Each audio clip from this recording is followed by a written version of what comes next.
Hello guys, આજે આપણે બનાવશું કાજુ નમકીન. તેના માટે જો આપણે મેંદાનો લોટ લઈ લીધો છે, એક વાટકો. તેને સાળી લેવાનો છે. થોડો થોડો કરીને છાળશું. આપણે થોડો વધારે પડી ગયો તો થોડો કાઢીને પાછો ફરીથી નાખીશું. જો આ રીતના આપણે લોટને સારી રીતે સાળી લેવાનો છે. જો કેટલો તેમાંથી કચરો નીકળે તે એક સાઈડ કરી લેવાનો છે. તો અજમા જો બે હાથ વચ્ચે આપણે અડધી ચમચી જેટલો અજમા રાખીને સારી રીતે ચોળી લેવાનો છે. ત્યાર પછી નાખશું, તેનો સ્વાદ બમણો થઈ જાય છે. જો આ રીતના અજમો નાખી દીધો છે. ત્યાર પછી સ્વાદ મુજબ મીઠું નાખવાનું છે. તેનો 2 થી 3 પાવડા આપણે મોણ નાખેલું છે. તે બધું સારી રીતે મિક્સ કરીને પાણીથી આપણે લોટ બાંધી લેવાનો છે. જો ધીમે ધીમે પાણી નાખતા જઈશું ને લોટ બાંધતા જઈશું. આ રીતના આપણે લોટ બાંધી લઈશું. આપણે રોટલીનો લોટ બાંધીએ એ રીતના લોટ બાંધવાનો છે. નહીં કડક કે નહીં એકદમ સોફ્ટ. જો આ રીતના લોટ બાંધી લીધો છે, તેને આપણે રેસ્ટ આપશું.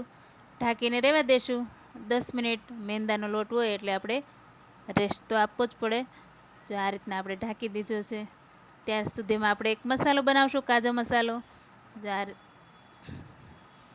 સંચળ પાવડર અડધો ચમચી, સાદું મીઠું છે અડધી ચમચી, આમચૂર પાવડર 1/2 ચમચી છે અને કાળા મરીનો પાવડર નાખેલો છે અડધી ચમચી, લાલ મરચું પાવડર નાખેલો છે.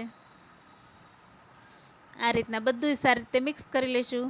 કોઈ પણ લમ્સ હોય તો તેને ભાંગીને રેડી કરી દઈશું. તો આ રીતના સરસ એવો પાવડર આપણો રેડી થઈ ગયો છે. તમે કોઈ પણ નાસ્તામાં નાખી શકો છો. આ તમને જો ચોળાફળીમાં સિંગ તળેલી હોય તેમાં ખૂબ જ ટેસ્ટી લાગે છે આ મસાલો. આ રીતના લોટ આપણો રેસ્ટ આપેલો છે. તે હવે જોઈ લઈશું. તે લુવા પાડી લઈશું આપણે મોટા મોટા. તેને આપણે વણવાનું છે. જાડો એવો રોટલો વણવાનો છે. આ રીતના આપણે થોડોક લોટનો અટામણ લઈ શકીએ છીએ.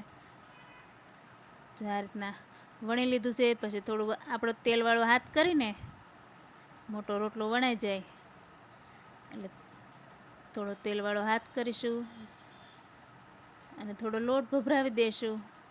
આ રીતના આપણે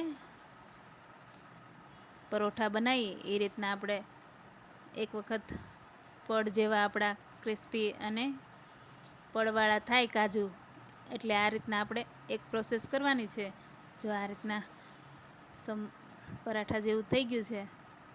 હવે આપણે પાછી એક જાડો રોટલો એમાંથી બનાવી લેશું. જો આપણે રેડી છે, બહુ પતલોય નહીં બહુ જાડોય નહીં, એ રીતના થીક એવો રોટલા જેવું કરી લેવાનું છે. તેમાંથી આ બોટલનું ઢાંકણું લીધેલું છે આપણે. તમારી પાસે કૂકી કટર હોય તો પણ ચાલે. જો આ રીતના કટ કરી લેવાના છે કાજુનો શેપ આપી દેવાનો છે. કેટલું સરસ શેપ આવ્યો છે. આપણા ઘરમાં જ રહેલા ઢાંકણમાંથી આપણે બનાવેલા છે. ખૂબ જ ઝડપથી બની જાય છે અને છોકરાને ખૂબ જ નાસ્તામાં પણ મજા આવે છે અને આપણે પણ ચા જોડે ખાવાની મજા આવે છે. આ રીતના જરૂરથી એકવાર ટ્રાય કરજો ઘરે. તમે જોઈ શકો છો ફટાફટ બની જશે. આપણે બધાય આ રીતના કટ કરી લીધા છે. એક વાસણમાં લઈ લીધા છે ને તેલ ગરમ કરી લીધું છે. તેલ બહુ હાઈ ગરમ નથી કરવાનું, થોડું મીડિયમ રાખવાનું છે.